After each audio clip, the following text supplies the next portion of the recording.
Dear friends, good afternoon. Last year, during Michelle's class, I once used the gesture, this fist, for number 10. This is really common in the Chinese culture because we use all these kind of gestures with one hand for 1 to 10, and it's really convenient because you can just use one hand, right? But at the time, Michelle was confused, and actually my classmate Ruhan showed her 10 fingers instead for number 10, and she could understand. So it made me think. Sometimes we take things for granted, and it might be one of the reasons we have so much misunderstanding and so many stereotypes in our society. Because we can only see things from our cultural perspective, from one point of view. And as interpreters, we are here to facilitate communications, not only in languages, but also in cultures. In Toronto, we have so many different cultures. You can look at a food court in any mall in Toronto.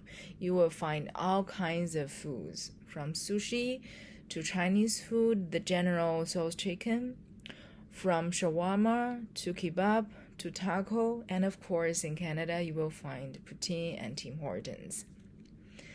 Next year, in 2021, federal multiculturalism policy will mark its 50th anniversary.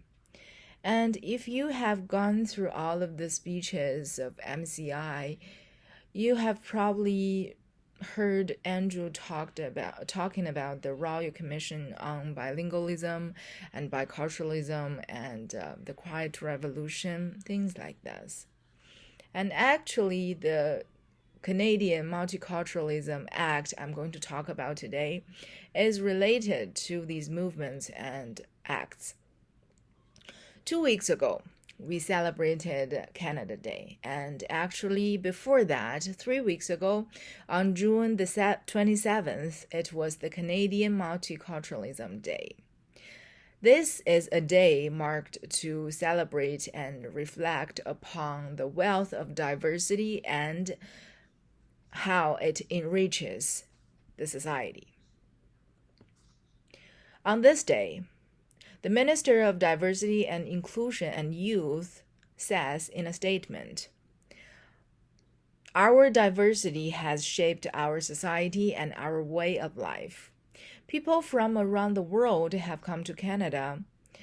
They are hopeful of having the same opportunities and experiences as all Canadians, and with a common goal to achieve an inclusive, supportive, and diverse society. In this society, everyone can thrive." The minister Bardish Chagger reminds us in this video that diversity has always been one of our greatest strengths. Yet, we must never forget that a multicultural society is always a work in progress. It demands our effort, our attention, and our care. So, what is the multiculturalism policy in Canada? Canada's federal multiculturalism policy is actually an unexpected byproduct of the Royal Commission on Bilingualism and Biculturalism.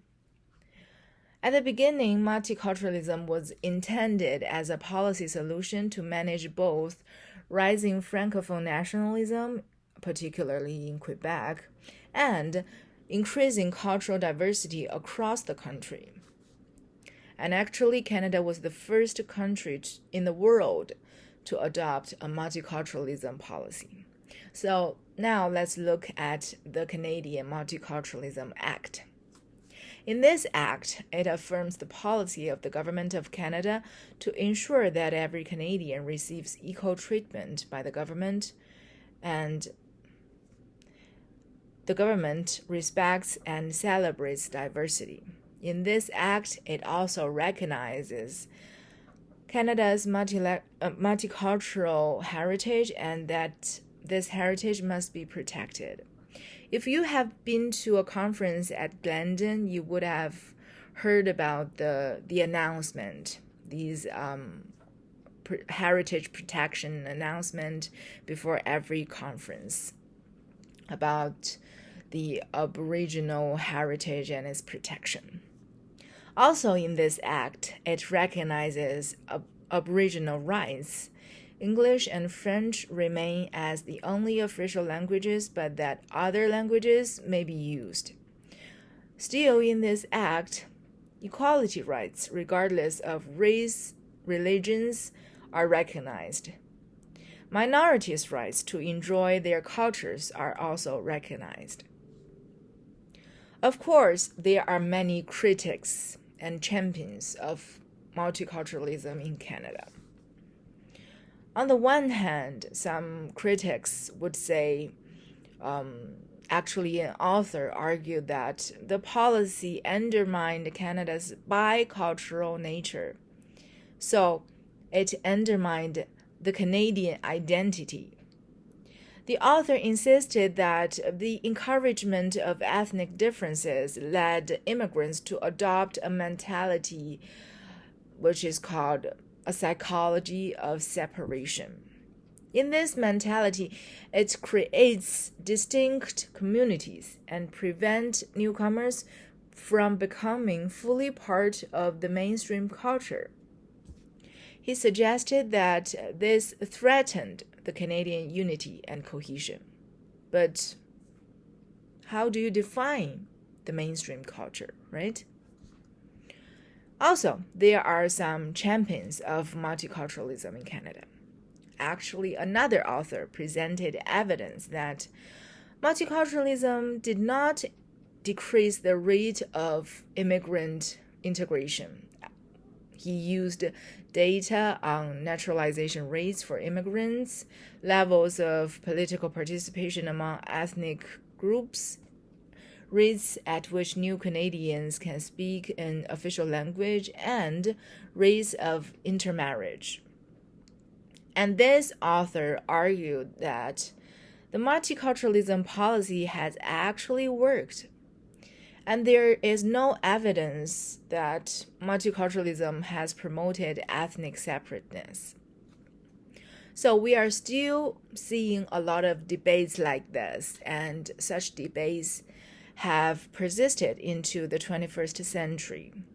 No matter if it's ethnic diversity, the preservation of the French language, and the promotion of Canadian identity. There are always people talking about these and agree to disagree. At the end of this speech, I would like to use a quote from a Canadian comedian. Actually, I think he is an Indian Canadian, and he said this in one of his shows. He said, in 200 years, no matter black or white, we are all going to become beige. So, on that note, why don't we start to accelerate the process by promoting multiculturalism? Thank you.